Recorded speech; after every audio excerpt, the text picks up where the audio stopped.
Hi, எல்லாருக்கும் வணக்கங்க. Welcome to Edumatics plus. நம்மளுடைய பெற்றோர்கள் கேட்ட கேள்விக்கான பதில் இது. அரசு மற்றும் அரசு உதவி பெறும் பள்ளிகள்ல படிக்கிற மாணவ மாணவிகளுக்காக தமிழ்நாடு அரசு பள்ளிக்கல்வித்துறை நடத்துற கலை திருவிழா 2026-27 போட்டிகள் எல்லாமே தொடங்கியாச்சு. தொடர்ந்து நடந்துட்டு இருக்குன்னு தான் சொல்லணும்.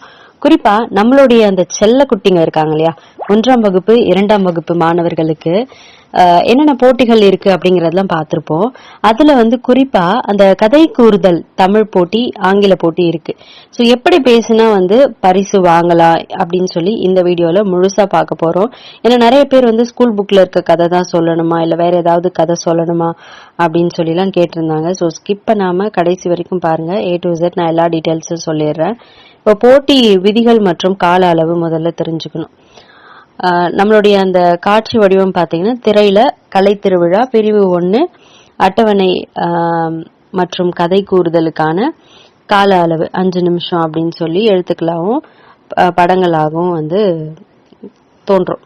ஸோ அது நம்மளுக்கு டிஸ்பிளே பண்றாங்களோ இல்லையோ, ஆனா அதை சொல்லிடுவாங்க. ஸோ இப்போ கலை திருவிழா போட்டி பிரிவுகள்ல பிரிவு 1ஆம் வகுப்பு 2ஆம் வகுப்பு இடம்பெற்றுள்ள அந்த தமிழ் கதைகள் அவங்க கூறலாம். போட்டி படுத்தின சில முக்கியமான விதிமுறைகளை பெற்றோர்கள் நிச்சயமா தெரிஞ்சுக்கணும். கதை சொல்றதுக்கு அதிகபட்சமா 5 நிமிஷம் தான் டைமு.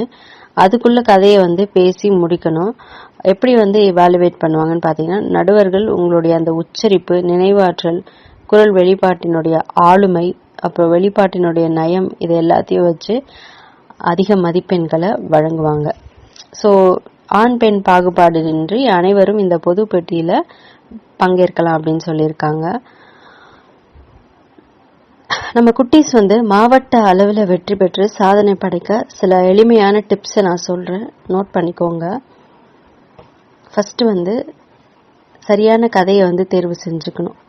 இளையோர் திறன் அப்படிங்கிற அந்த டாபிக் ரிலேட்டடான கதையை தேர்வு செஞ்சுக்கணும்.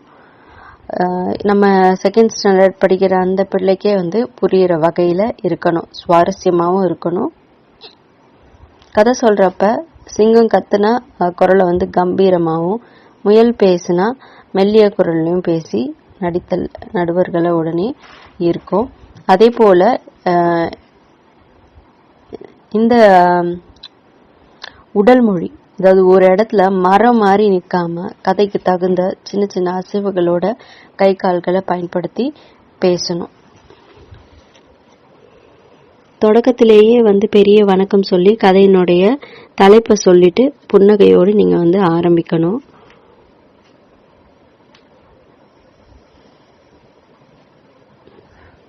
ஸோ எந்த மாதிரி நம்ம கதையை ஆரம்பிக்கணும் அப்படின்னு பாத்தீங்கன்னா, ஒரு சிங்கமும் எலியும் அல்லது தாகமுள்ள காகம், அந்த மாதிரி குழந்தைங்க சொல்றதுக்கு ஏத்த மாதிரி கதையை நீங்க சூஸ் பண்ணிக்கோங்க. ஸோ அப்போ காட்டுல ஒரு பெரிய சிங்கம் தூங்கிட்டு இருந்துச்சான். அப்போ அங்க குட்டி எலி இப்படி முகத்துல பாவனையோட கதையை சொல்றதுக்காக கைத்தட்டலை அள்ளும். பள்ளி அளவுல யாரு முதல் பரிசு வாங்குறாங்களோ அவங்க மட்டும்தான் வட்டார அளவு தகுதி பெற்றவர்கள்.